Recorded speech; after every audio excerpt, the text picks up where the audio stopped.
नमस्कार, आप देख रहे हैं द न्यूज रूम 24 आवाज और मैं हूं पवन शर्मा।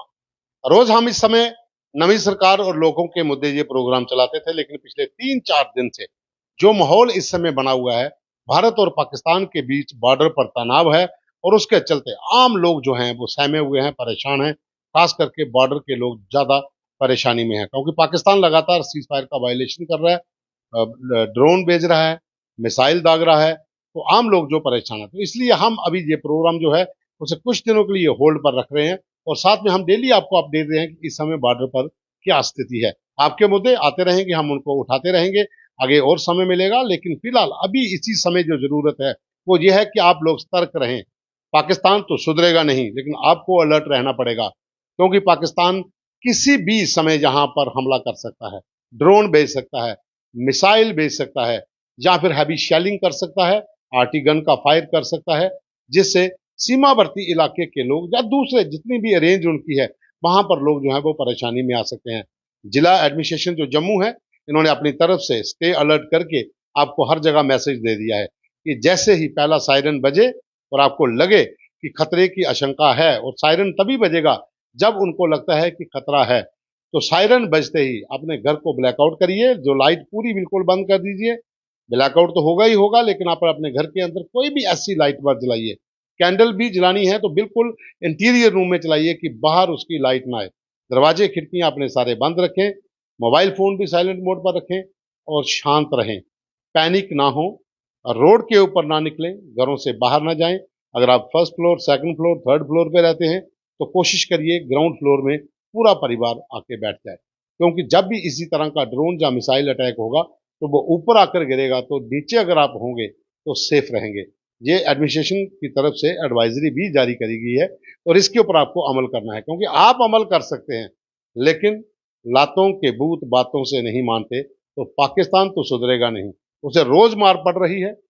पहले उसने 15 शहर जो भारत के हैं, जिसमें जम्मू कश्मीर, हिमाचल, पंजाब, राजस्थान, चंडीगढ़, इन तमाम इलाकों के भीतर उसने हमला करने की साजिश रची, लेकिन भारत के सुदर्शन चक्कर जो हमारा सैम है 400, उसने सब विफल कर दिया। उसके बाद बीती रात 8:10 पर जम्मू शहर, अखनूर, सांबा, राजौरी, सुंदरबनी, उधमपुर, तमाम जो सेना के बड़े ठिकाने हैं, यहां तक कि सतवारी का एयरपोर्ट भी, उसको निशाने पर लिया, लेकिन यहां पर भी सुदर्शन चक्कर सामने आया और सब खत्म। सुबह 4:30 बजे फिर अटैक हुआ। कई जगहों पर ये मिसाइलें दागी गई, ड्रोन भेजे गए, लेकिन सब विफल हुआ। लेकिन दोस्तों, अभी समय है, क्योंकि कभी भी शाम के समय फिर पाकिस्तान वही हिमाकत कर सकता है, लेकिन आपको अलर्ट रहना है। भारत की सेना पाकिस्तान को करारा जवाब दे रही है।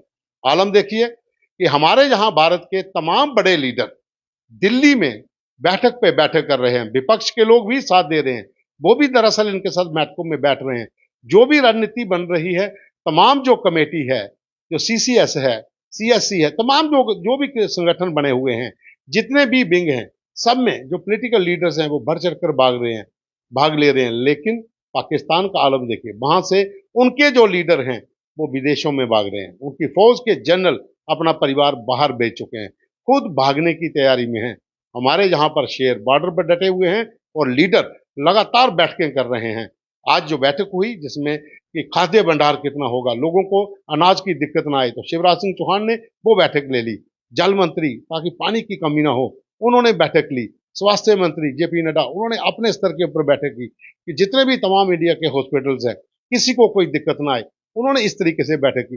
तमाम जो मंत्री हैं, चाहे रक्षा मंत्री हो, गृह मंत्री हो, प्रधानमंत्री हो या पूरी कैबिनेट हो, तमाम जो लोग हैं वो बैठकें कर रहे हैं। सरकार जो है मिलजुल कर सबके साथ आम लोगों की भागीदारी चाह रही है कि इस जो घड़ी है, जो युद्ध की आशंका के बादल मंडरा रहे हैं, पाकिस्तान को करारा सबक सिखाना है, लेकिन अपनी तैयारी पूरी रखनी है। लेकिन पाकिस्तान की हालत देखिए, अब वहां के मंत्री बैठकें तो दूर, आपात बैठक करते हैं, उसके बाद एक दूसरे पर इस तरह के आरोप लगाते हैं और फिर वहां से भागते हैं। कई मंत्री, कई एमपी उनके विदेश भाग चुके हैं। पाकिस्तान की फौज के जनरल अपना परिवार तो पहले भेज चुके हैं, अब खुद भी भागने की तैयारी में है। कुछ जेलों के अंदर जाएंगे और कुछ बाहर भाग जाएंगे, लेकिन भारत सरकार सुदृढ़ है। एक जगह पर नेतृत्व जो है उसके अंदर काम किया जा रहा है। डिफेंस फोर्सेस मोराल बूस्ट है, एयरफोर्स, नेवी, आर्मी, तमाम जो विंग्स हैं एकजुट होकर काम कर रहे हैं। और साथ में भारत के लोग, बॉर्डर के लोग, तमाम उन इलाकों के लोग जहां पर पाकिस्तान शेलिंग कर रहा है, पुंछ के भीतर 16 मौतें हो जाने के बाद भी वहां पर लोगों के हौसले जो हैं वो अभी भी बुलंद हैं। ठीक है, लॉस होता है, बहुत परिवार उजड़ जाता है, घर टूट रहे हैं, बहुत मुश्किल होता है घर बनाना, लेकिन लोगों का हौसला बुलंद है। एक ही आवाज आ रही है कि मारिए, घुसकर मारिए, ताकि दोबारा इस तरह की हरकत ना करें। अब मौका है, एक बार पाकिस्तान को सबक सिखा दीजिए। तमाम लोगों से हमारी बात हुई, जो बॉर्डर पर लोग बैठे हैं, एक्स फौजी हैं, हर कोई चाहता है कि हिट देम हार्ड, कि इस बार इतनी तरीके से मारिए कि दोबारा उठने की हिम्मत ना करें। और इस समय जो स्थिति है वो यही है। लाहौर, सियालकोट, बहावलपुर, बड़े शहर जितने भी पाकिस्तान के हैं, कराची, हर जगह पे खलबली मची हुई है। पाकिस्तान गिरता जा रहा है, चार तरफ से गिर रहा है।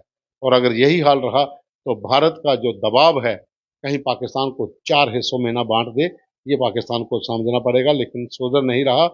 अभी शाम का समय हो रहा है, हो सकता है कभी भी इसी तरह का सायरन बज जाए, अलर्ट आ जाए, और लोग सतर्क रहें, सावधान रहें, घरों के भीतर रहें, जो सरकार की एडवाइजरी है उसको माने, लेकिन पाकिस्तान से थोड़ा सतर्क रहें। ये कभी भी हमला कर सकता है, कभी भी इस तरह के ड्रोन शेलिंग कर सकता है, बॉर्डर के ऊपर हालात खराब हो सकते हैं। हालांकि प्रशासन की ओर से जो सीमावर्ती इलाके के लोग हैं उनको अलर्ट किया गया है, तमाम लोग जो हैं वहां से एवैक्यूएट किए हैं। गांव के भीतर कुछ लोग हैं, महिलाएं, बुजुर्ग, बच्चे सब बाहर आ चुके हैं। पूरी तैयारी के साथ एडमिनिस्ट्रेशन काम कर रही है, लेकिन आपको सतर्क रहना है, क्योंकि शाम के समय पिछले 3-4 दिन से आप देख रहे हैं पाकिस्तान अक्सर उस समय इस तरह की हरकत करता है। अभी के लिए बस इतना ही। धन्यवाद।